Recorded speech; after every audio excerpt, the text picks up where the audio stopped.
नाज़रीन अस्सलाम वालेकुम। देखिए मुफ्ती सलमान आसिरी की वीडियो रूह और जिस्म ताकतवर कौन कितना अच्छा बयान पेश बरदरान किया। मिल्लत देखिए वीडियो। इस्लामी अस्सलामु अलैकुम व रहमतुल्लाहि व बरकातुहू। अल्हम्दुलिल्लाह अल्हम्दुलिल्लाहिल हन्नानिल मन्नान अल्लज़ी खलक़ल इंसान व अल्लमहुल बयान वस्सलातु वस्सलामु अला रसूलिही सय्यिदिल इंसी वल जान व अला आलिही व अस्हाबिही ज़विल खैरि वल इहसान अम्मा बअद। फ़अऊज़ु बिल्लाहि मिनश शैतानिर रजीम बिस्मिल्लाहिर रहमानिर रहीम। यसअलूनका अनिर रूह क़ुलिर रूह मिन अम्रि रब्बी सदक़ल्लाहु मौलानल अज़ीम। बारगाह रिसालत मुआब सल्लल्लाहु तआला अलैहि वसल्लम में दुरूद पाक का हदिया पेश करें। अल्लाहुम्मा सल्लि अला सय्यिदिना मुहम्मदिन मअदनिल जूदि वल करम व आलिही व अस्हाबिहिल किराम व इब्निहिल करीम व बारिक व सल्लिम सलातन दाइमतन सरमदन अबदा। अल्लाह अज़्ज़ा व जल ने इंसान को पैदा किया है तो जिस्म और रूह दो ऐसी चीज़ों के साथ रखा है कि दोनों का एक दूसरे के लिए होना लाजिम है। रूह के बग़ैर जिस्म का भी कोई काम नहीं, और रूह है, जिस्म नहीं है तो उस रूह को भी कोई काम नहीं। रूह और जिस्म दोनों लाजिम मलजूम है, और जब तक इन दोनों का रिश्ता है जिंदगी है, और जहां इन दोनों का रिश्ता टूटा तो उसको मुर्दा कहा जाता है। रूह और जिस्म का ताल्लुक खत्म होती ही जिंदगी बदल जाती है। अब मसला ये है, रूह और जिस्म में अफजल कौन है, कौन ज्यादा आला है? तो अब ये देखा जाता है। क्या आप ये समझते होंगे कि सिर्फ रूह है और जिस्म नहीं है, तो क्या मतलब है रूह का?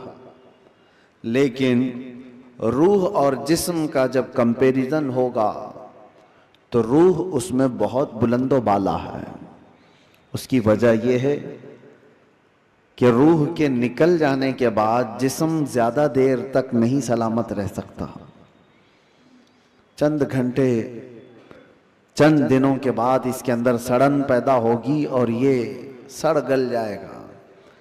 रूह के निकलने के बाद जिस्मों की कोई औकात नहीं रह जाती। जिस्म सब मट्टी में मिल जाते हैं, गल जाते हैं। नबियों के और शहीदों के जिस्मों को छोड़कर बात कर रहा हूं आमतौर पर। लेकिन रूह क्या चीज है? अल्लाह तबारक व तआला फरमाता है कुरान पाक में, महबूब आपसे ये रूह के बारे में पूछते हैं, ये क्या है? आप फरमा दें, रूह अल्लाह के हुक्म का नाम है। रूह अल्लाह का हुक्म है। तो रूह जिसके अंदर मौजूद है उसके सारी चीजें एक्टिव हैं, सब चीजें हरकत कर रही हैं।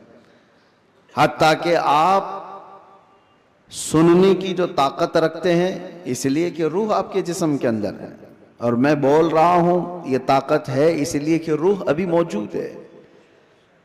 हाथ उठ रहा है, पैर चल रहे हैं, जुबान मजा चख रही है, आंखें झपक रही हैं, ये सारी हरकतें रूह के होने की वजह से हैं। रूह का ताल्लुक खत्म हो जाए तो जिस्म ये सारी हरकतें नहीं कर सकता।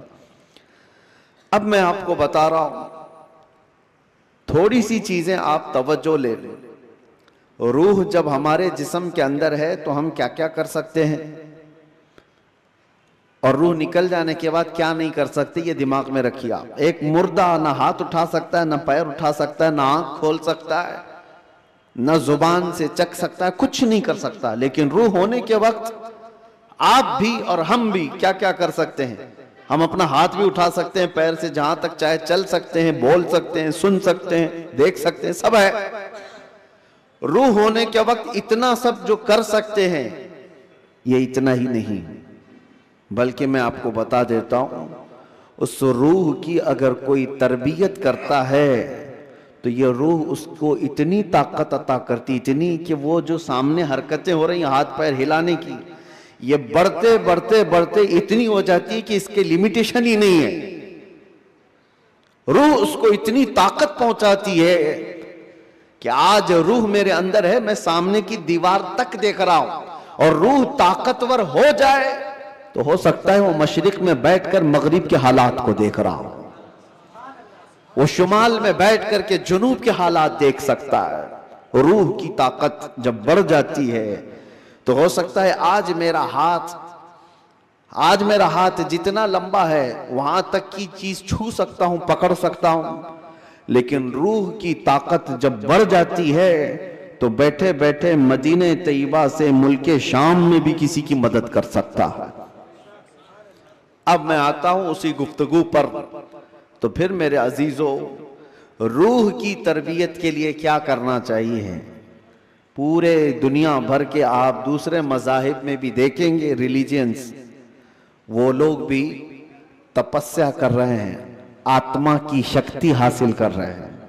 अल्फाज अलग हैं और वो पावर ऑफ सोल कहते हैं क्रिश्चियन लोग, हिंदू लोग आत्मा की शक्ति कहते हैं।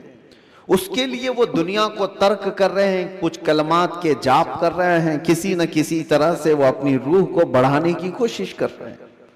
तो सब अदियान में ये कोई एक कॉन्सेप्ट पाया जाता है। मैं आपको बताता हूं, असली रूह की ताकत वो है, रूह ने अगर अपने रब को पहचान लिया तो ये सबसे बड़ी ताकतवर है।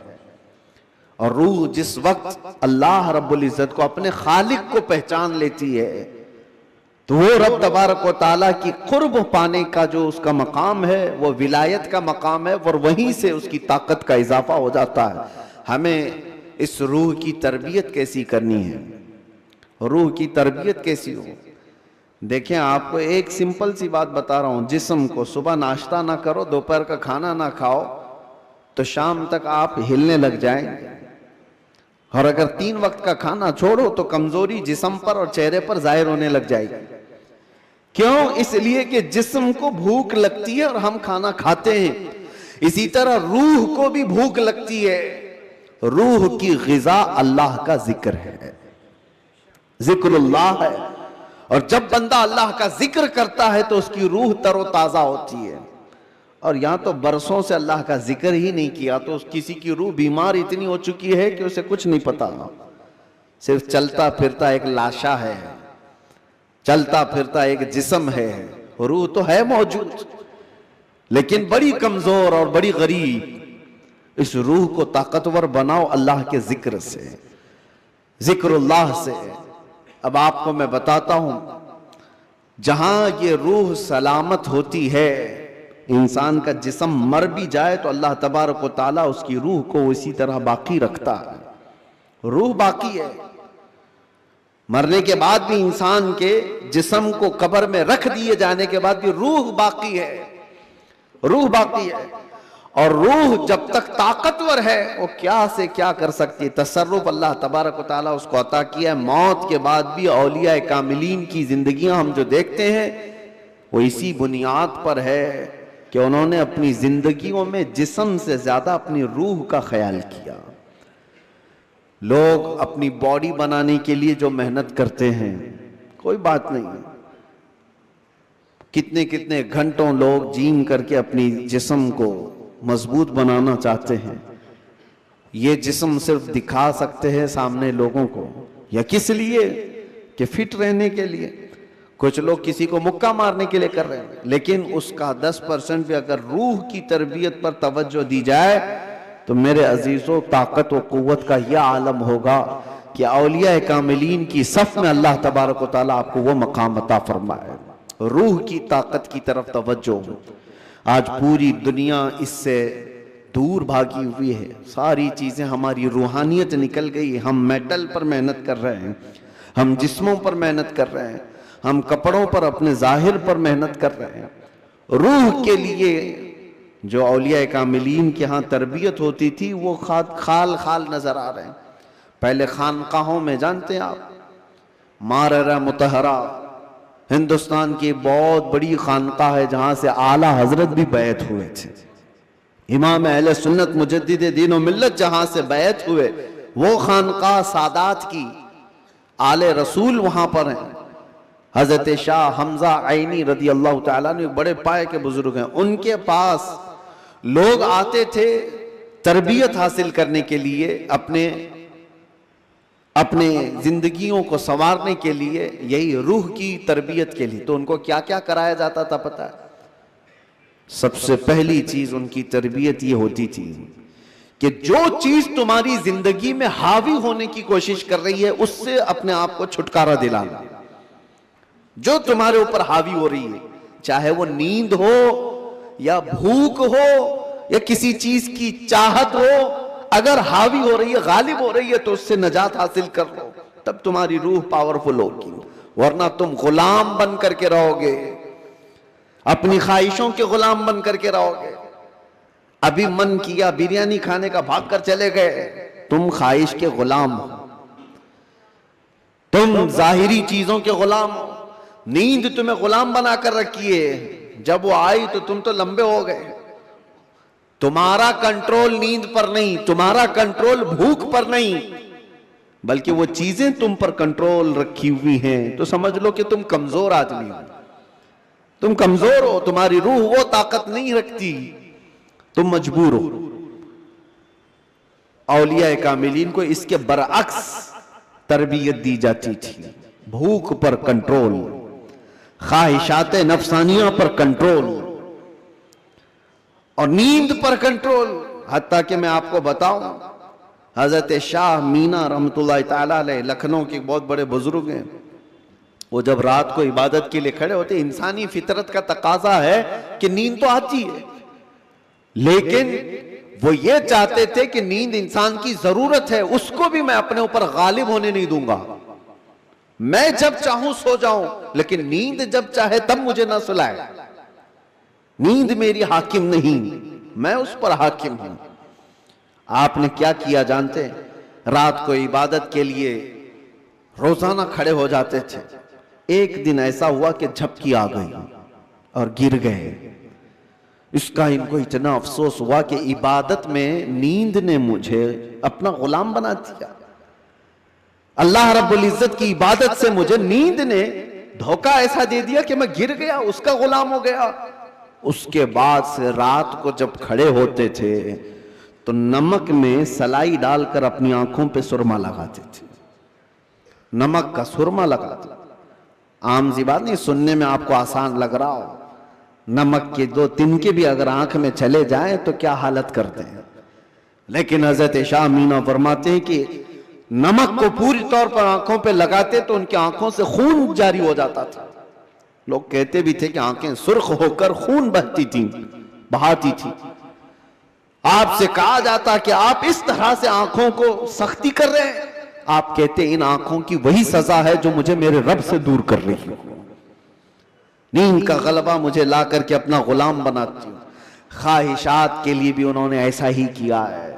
अपने ख्वाहिशात पर कंट्रोल जब तक आदमी नहीं करता, उसकी रूह ताकतवर नहीं है, उसकी रूह कोई ताकत नहीं रखती, वो कमजोर आदमी है। इसीलिए मेरे अजीजों, मैं जो बात कर रहा था, हजरत शाह हमजा आइनी, इनके यहां जो लोग आते थे, कुछ तो पंडित भी आते थे, जोगी भी आते थे तपस्या करने के लिए कि सूफी संत हैं। इनके यहां जो तरबियत होती है वो बहुत आला दर्जे की होती है। आप ये कहते थे कि इंसान सबसे ज्यादा किन चीजों का मोहताज है? खाने का, पीने का, सोने का, यही सब चीजें ना। इस पर तो वो कंट्रोल करा ही देते थे। कोई कोई ऐसा उनके पास मुजाहिद होता, रियाजत करने वाला, कि 3 दिन 4 दिन तक बगैर खाए पिए इबादत में मसरूफ रहते, कुछ भी नहीं। और ये पॉसिबल है क्योंकि अल्लाह ने इंसान की बॉडी को फ्लेक्सिबल बनाया है। इसको जैसा बंदा ढालता है वैसा जिस्म बनता है। कोई चीज इम्पॉसिबल नहीं है। बुजुर्गों ने ये तरबियत किया। अब एक मकाम ऐसा आया कि खाने पीने की बात तो छोड़ो, ये जो मोहताजी है, जो भूख लगती है, इससे तो उन्होंने किनारा कर लिया। एक शागिर्द ने उनसे कहा कि हुजूर, खाने से तो हम मोहताज नहीं है। जब हम चाहेंगे खा लेंगे। भूख हमको गुलाम नहीं बना रही यार, प्यास भी हमको गुलाम नहीं बना सकती, लेकिन ये जो सांस लेते हैं इसके तो हम मोहताज हैं। सांसों के बगैर तो रह नहीं सकते। आपने फरमाया मैं वो भी तरबियत तुम्हें करा दूंगा, उसकी भी तरबियत करा दूंगा। तो हबसे नफ्स औलिया कामिलीन के यहां, मैं तसव्वुफ की बात कर रहा हूं, एक तरबियत ये भी है उनके यहां, हबसे नफ्स। हबसे नफ्स या हबसे दम जिसको कहा जाता है, क्या है? उनको सांस रोकने की तरबियत दी जाती थी। सांस रोक लो अपनी, आप अपनी नाक और मुंह बंद करके देखो कितनी देर रोक सकते हो, शायद 1 मिनट, क्योंकि आदत नहीं है। 1 मिनट से ज्यादा अपने नाक और मुंह को पकड़ नहीं सकते। लेकिन तरबियत के बाद माररा मुतहरा की तारीख में है, हजरत शाह हमजा आईनी की बारगाह में जो तरबियत पाते थे, उनको सांस रोकने की जो तरबियत दी जाती थी, फजर के बाद वो सांस को रोकते थे तो जोहर तक लेकर जाते थे, जोहर तक। लोगों को ऐसा लग रहा होगा कि उड़ती हुई बातें हैं, नहीं मेरे अजीजों, जब बंदा अपने जिस्म को ढालता है किसी चीज में तो अल्लाह तबारक व तआला हर चीज उसके लिए मुमकिन बना देता। और हमने दुनिया में अपने जिस्मों को आजाद कर रखा है, सारी दुनिया इस जिस्म पर राज करती है, ख्वाहिशात हम पर हुक्म करते हैं, हम इन पर कंट्रोल नहीं पा रहे। आज जरूरत इसी बात की है कि हम जिन चीजों के एडिक्ट होते जा रहे हैं उन चीजों को अपनी जिंदगी से दूर करते जाएं। कोई ख्वाहिशात ऐसी हैं जो मेरे ऊपर हावी हो रही हों, उन ख्वाहिशात से अपने दामन को छुड़ाने की कोशिश करें। और यही तरबियत बारगाह है मुस्तफ़ा सल्लल्लाहु अलैहि वसल्लम की थी। एक बात मैं आपको बताता हूं, मजबूरी के आलम में भी औलिया कामिलीन ने अपने आप को दुनिया के हवाले नहीं किया, दुनिया के हवाले नहीं किया, वो बचने की हर मुमकिन कोशिश करते रहे। एक बुजुर्ग के मुतालिक हमने पढ़ा है, हजरत मुश्की रहमतुल्लाह अलैह, इराक के एक बुजुर्ग, लेकिन वो जवान शख्स, मुश्की गालिबन अब्दुल्लाह कुछ नाम था, बहुत खूबसूरत, देखने में बिल्कुल हैंडसम नौजवान, एक कपड़े की दुकान पर काम करते थे। शहर की एक अमीर औरत कपड़ा खरीदने आई और वो अय्याश औरत थी, उसने लड़के को देखा, नौजवान को, उस पर फरेफ्ता हो गई। बहाने से कपड़े की बहुत बड़ी थान खरीदा और उसके बाद उस नौजवान से कहा क्या तुम मेरे महल तक पहुंचाओगे, मैं उसकी उजरत दूंगी। भोला भाला नौजवान कपड़े उठा लिया और चल पड़ा। उस खातून के घर जब पहुंचे तो उसने कपड़े की वो थान अंदर रखवाई और कमरे में उसे बुलाकर दरवाजे बंद कर दिए और उसके बाद उस नौजवान से कहा कि तू अब आजाद नहीं है, तू मेरे पास कैद है, मैं तुझे यहां पर इस बहाने से ले आई हूं, तुझे जो चाहिए वो मैं दे दूंगी, माल दौलत जो भी है, लेकिन मेरी ख्वाहिशात पूरी कर दे। वो कांपने लग गए हैं। अल्लाह का खौफ, अल्लाह का डर, जिसकी रूह मजबूत और ताकतवर होती है, हर मुसीबत से उसको किसी न किसी तरह बचा लेती है, अल्लाह का फजल होता है। उस नौजवान ने कहा यह हरगिज मैं नहीं कर सकता, मैं नहीं कर सकता। उस खातून ने कहा तो फिर तुम यहां से बच के भी नहीं जा सकते, किसी हालत में तुम बच के भी नहीं जा सकते और ना किसी को पता है कि तुम यहां अंदर हो। कल को मैं ये इल्जाम भी लगा सकती हूं कि तुमने मेरी इज्जत को तार तार किया है और तुम्हें मैं फांसी की सजा भी दिला सकती हूं। उस नौजवान की मजबूरी देखें कि खातून ने ऐसे उसके ऊपर हावी होने की कोशिश की कि किसी भी तरह से उसको गुनाह की सरजमीन पर धकेल दे। लेकिन ये नौजवान है, अचानक न जाने दिलो दिमाग में क्या ख्याल आया, कहा कि ठीक है मुझे इस्तिंजा करना है, तहारत, टॉयलेट जाना है। उसने कहा यहीं अंदर ही है, अंदर तुम फारिग हो जाओ। तो वो तहारत खाने में गया, नौजवान कुछ नहीं देखा, वहां की गलाजत उठा करके अपने चेहरे पर, अपने जिस्म पर सब लगा लिया और बाहर आया उस खातून के पास। उस औरत ने देखा कि बदबू और ये गलाजत ये जिस्म पर, वो चीख मारकर दरवाजे खोलती है कि कोई पागल आया, इसको घर से निकालो, जल्दी यहां से निकालो इसको। तो सारे लोगों ने पकड़ करके इनको निकाल दिया। एक पागल नौजवान घर के अंदर कैसे घुस आया।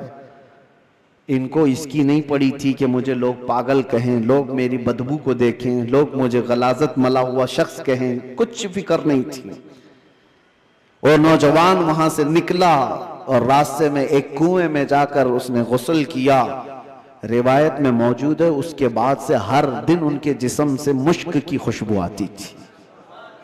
अल्लाह तबारक व तआला के लिए जब बंदा अपने जिस्म को बचा लेता है तो रब तबारक व तआला उसको हमेशा के लिए महफूज कर देता है या खुशबूदार कर देता है। यह बात मैं इसलिए अर्ज कर रहा हूं कि जिन लोगों ने ख्वाहिशात पर कंट्रोल पा लिया, वो थोड़ी देर की तकलीफ तो हो सकती है, लेकिन हमेशा के लिए अल्लाह अज़्ज़ा वजल ऐसी इज्जत बख्शता है कि आप उसको गुमान भी नहीं कर सकते, गुमान भी नहीं कर सकते। आज हमारे रूहों की तरबियत की जरूरत है। जिस्म से ज्यादा रूह की तरबियत करो। और जिसकी रूह खलीज हो गई है, उस रूह का लोगों के दरमियान रहना एक मुर्दे की तरह है, मुर्दे की तरह है। इसीलिए मैंने देखा है तारीख में, आपको पता है हजरत साबिर कलियरी रहमतुल्लाह ताला अलैह के मुतालिक आपने सुना होगा क्या आपसे आपके मुरीद ने पूछा था कि फना और बका क्या चीज है, तो आपने फरमाया था कि मैं तुमको बाद में बताऊंगा। फना और बका, फना का मतलब खत्म हो गया, बका का मतलब बाकी रहने वाला। तो आपका इंतकाल हुआ, आपका गुस्ल कफन सब करके जनाजे के लिए रखा गया, तो कौन आगे बढ़े नमाज पढ़ाने के लिए। सफ़ें लगी हुई थी, हजारों की तादाद में लोग मौजूद थे। एक घोड़सवार आए, चेहरे पर कपड़ा पड़ा था, सीधे वो इमामत के आगे बढ़ गए, नमाज पढ़ा लिया। सारे लोग उनके पीछे नमाज भी पढ़ ली, किसी ने पूछा नहीं। और वो आए हुए बुजुर्ग नमाज जनाजा पढ़ाकर निकल रहे थे, तो उनके वो मुरीद खास जो साबिर कलेरी के थे, उन्होंने उनको पकड़ा और पूछा आप कौन है। हमारे पीरो मुर्शिद की नमाज जनाजा पढ़ाने वाले आप कौन है। अचानक आए और पढ़ाकर जा रहे हैं। कपड़ा उन्होंने चेहरे से हटाया तो वो साबिर कलियरी ही थे, साबिर अलाउद्दीन कलियरी। हो सकता है आज के मॉडर्न जमाने में लोग इसको कहानी से ताबीर दें। आपने फरमाया तुमने मुझसे सवाल किया था ना फना और बका क्या चीज है, वो जनाजे में जो है वो फना है और ये तेरे सामने है ये बका। जिसने रूह की तरबियत की अपनी जिंदगी में, अल्लाह ताला मौत के बाद भी उसे तसर्रुफ अता करता है, उसे तसर्रुफ अता करता है। सही रिवायात में मौजूद है कि जिसने अपनी रूह को अल्लाह और उसके रसूल के हवाले किया, अल्लाह उसकी जिस्म की भी हिफाजत करता है, सिर्फ रूह की नहीं जिस्म की भी। शुहदाए उहद के बारे में देखें, शुहदाए बद्र के बारे में, कि उनके जिस्म भी नहीं सड़े गले, कब्रों में बरसों तक इसी तरह से रहे। 1935 में इराक में बगदाद के दरिया दजला के किनारे दो सहाबा की कब्रें थी, हजरत हुज़ैफा बिन यमान, हजरत अब्दुल्ला बिन जाबिर। उनकी कब्रों में पानी भर गया था तो कब्रें खोली गई थी। 1935 की बात कर रहा हूं। तकरीबन 1300 साल के बाद उनकी कब्रें खोली गई तो दोनों सहाबी जिस्मों के साथ सही सलामत आराम कर रहे थे। अखबार की कटिंग भी आज भी लगी हुई है, इराक में मौजूद है। 1935 बहुत दूर की बात नहीं कर रहा हूं, 100 साल नहीं गुजरे, अभी 90 साल पहले की बात। उनके जनाजे वहां से उठाए गए और बगदाद से 35 किलोमीटर दूर ले जाकर हजरत सलमान फारसी की कब्र के बगल में उन दोनों को दफन किया गया। ये तारीख मौजूद है। वो सहाबा जिनकी कब्रों में उनके जिस्म 1300 साल तक बाकी हैं।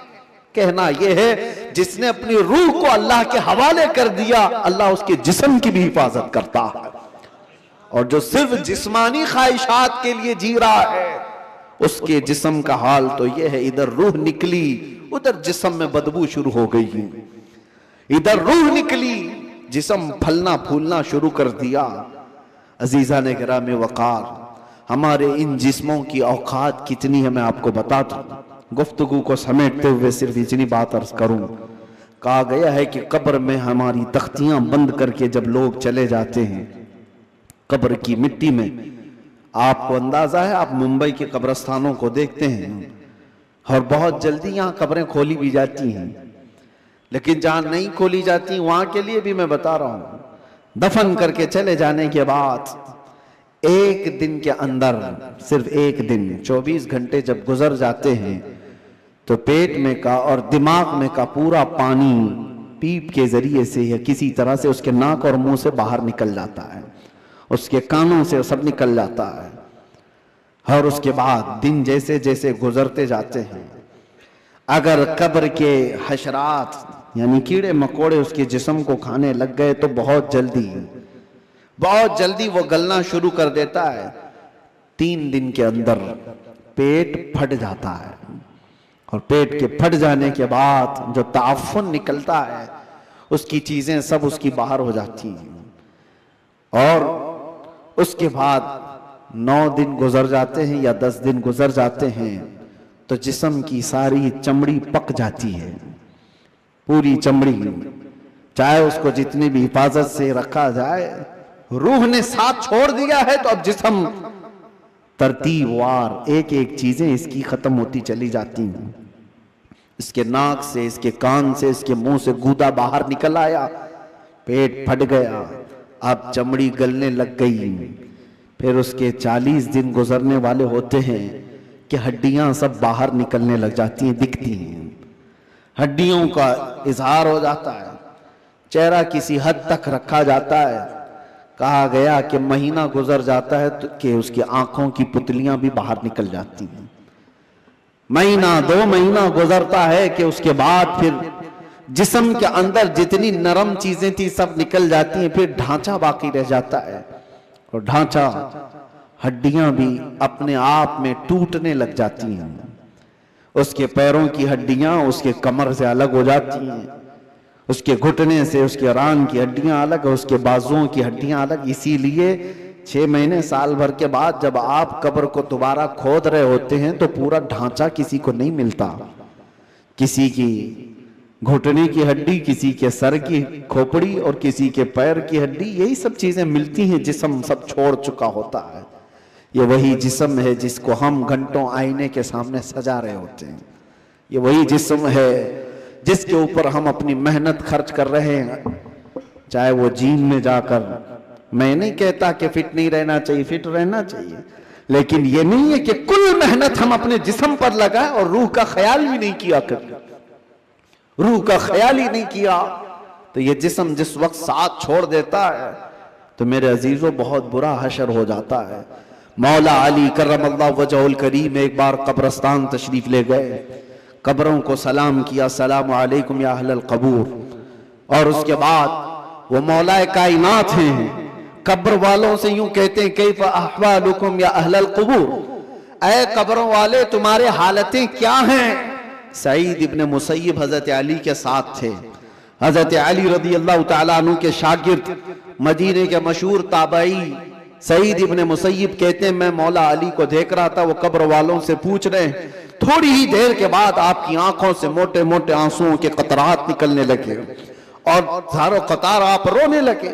सईद इब्ने मुसय्यब पूछते हैं मौला अली करमल्लाहु वजहुल करीम से कि सरकार आप इनसे बात कर रहे हैं और रो किस बात पर रहे हैं।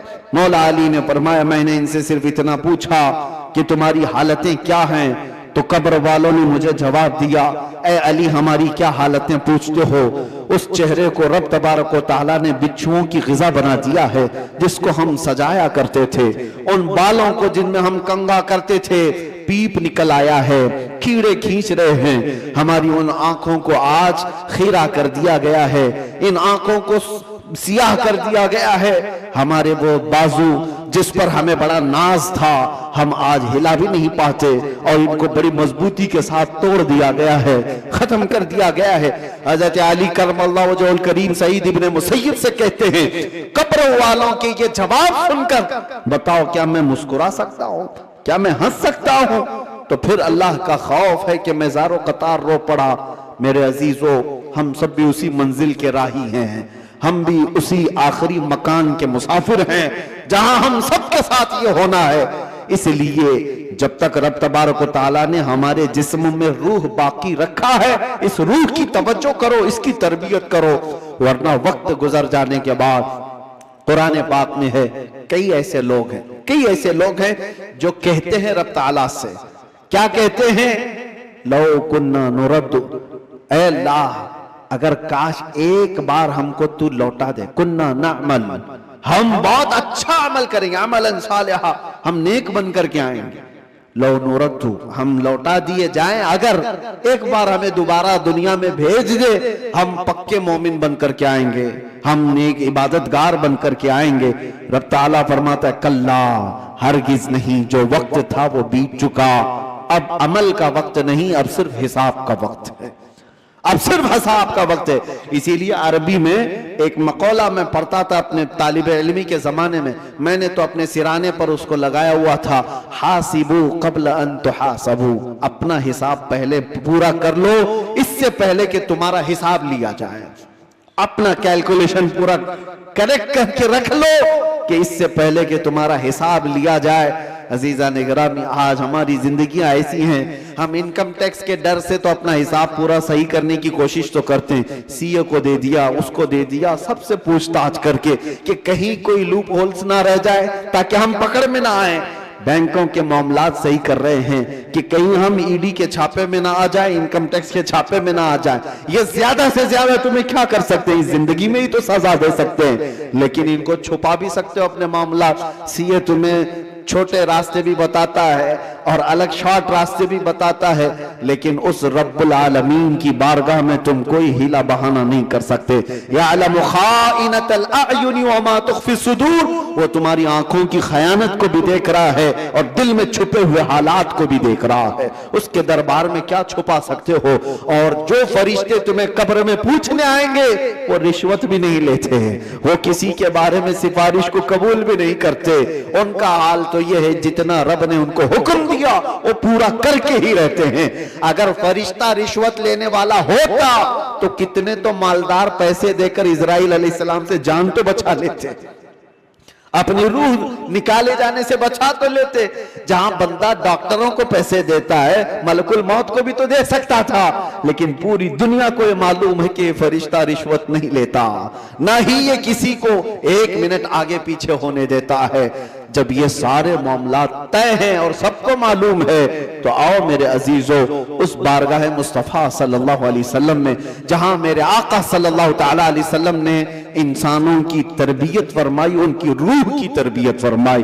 वो कौन थे जो सहाबा बने? शराब की जिंदगियां उनकी भी थी, जुए की जिंदगियां उनकी भी थी, बच्चियों को पैदा होते ही गर्दन मरोड़ करके मार देने वाली जिंदगियां उनकी भी थी, माँ और बहनों को बाजारों में नीलाम कर दिया जाता था, अरब की ये जिंदगी थी। लेकिन एक अरब ने आदमी का बोलबाला कर दिया, खाक के जर्रों को हमदोशे सुरैया कर दिया, खुद न थे जो राह पर औरों के हादी बन गए, क्या नजर थी जिसने मुर्दों को मसीहा कर दिया। मेरे आका सल्लल्लाहु ताला अलैहि वसल्लम ने फिर उनको किस मकाम पर पहुंचाया।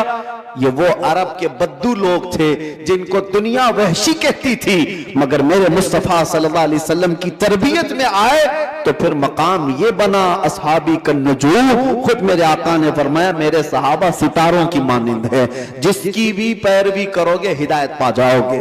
उनको बुलंद मकाम हुआ था किया कि चांद भी उनको देखे तो रश्क करे। वो मकाम मेरे आका की उस जलोत खाने में, उस खलवत कदे में हुआ है। इसीलिए दुनिया की यूनिवर्सिटियां, दुनिया के स्कूल जिस्म तो बना सकते हैं और मदीने का दरबार तुम्हारी रूह को बनाता है, रूह को बनाता है। बारगाह मुस्तफ़ा सल्लल्लाहु अलैहि वसल्लम में हम अपने आप को सरेंडर करें। और इसीलिए मेरे आका ने फरमाया ला युमिनु अहदुकुम हत्ता यकून हवाहु तबअन लिमा जितु बिही। उस वक्त तक तुम में से कोई भी मोमिन नहीं हो सकता जब तक अपनी ख्वाहिशात को मेरी मर्जी के मुताबिक ना बनाते। जब तक आप अपनी ख्वाहिशात को रसूलुल्लाह की मर्जी के मुताबिक नहीं करते, तब तक तो पक्के मोमिन भी नहीं हैं। इसीलिए आज ये अहद करो कि हमारा जीना मरना हुजूर की मर्जी के मुताबिक होगा। हुजूर पाक की मर्जी के मुताबिक हो तो फिर रूह भी ताकतवर होगी। इसीलिए मेरे मुर्शिद ने कहा, जिंदगी ये नहीं किसी की किसी के लिए, जिंदगी है नबी की नबी के लिए। अरे ना समझ मरते हैं जिंदगी के लिए, जीना मरना है सब कुछ नबी के लिए। या रसूल अल्लाह, दहन में जुबान तुम्हारे लिए, बदन में है जान तुम्हारे लिए। हम आए यहाँ तुम्हारे लिए और उठे भी वहां तुम्हारे लिए। जब बंदे का ये अकीदा बन जाए तो फिर देखो उसकी जिंदगी में इनकलाब कैसे आता है। रब तबारक व तआला हम सबको हमारे कमजोर जिस्मों से नजात अता कर मजबूत रूहानी ताकत अता फरमाए। मौला करीम हमारी आंखों में नूरे मुस्तफा अता फरमाए, हमारे दिल को वसवसों से महफूज फरमाए, हमारे बाजुओं में कुव्वत हैदरी अता फरमाए। मौला करीम इस पूरी उम्मत को इस्लाह की तौफीक अता फरमाए। रब्बल आलमीन हमारे दरमियान सलाहुद्दीन पैदा फरमा, हमारे दरमियान खालिद इब्ने वलीद के नक्शे कदम पर चलने वाला जवान अता फरमा, सहाबा का सच्चा शहदाई अता फरमा, गौस व ख्वाजा का गुलाम हमारे खानदानों में अता फरमा। रब्बल आलमीन हमारी जुमा को कबूल फरमा, हाजिरीन के सजदों में लज्जतें अता फरमा। व आखिर दावाना अनिल हम्दुलिल्लाहि रब्बिल आलमीन। अस्सलामु अलैकुम।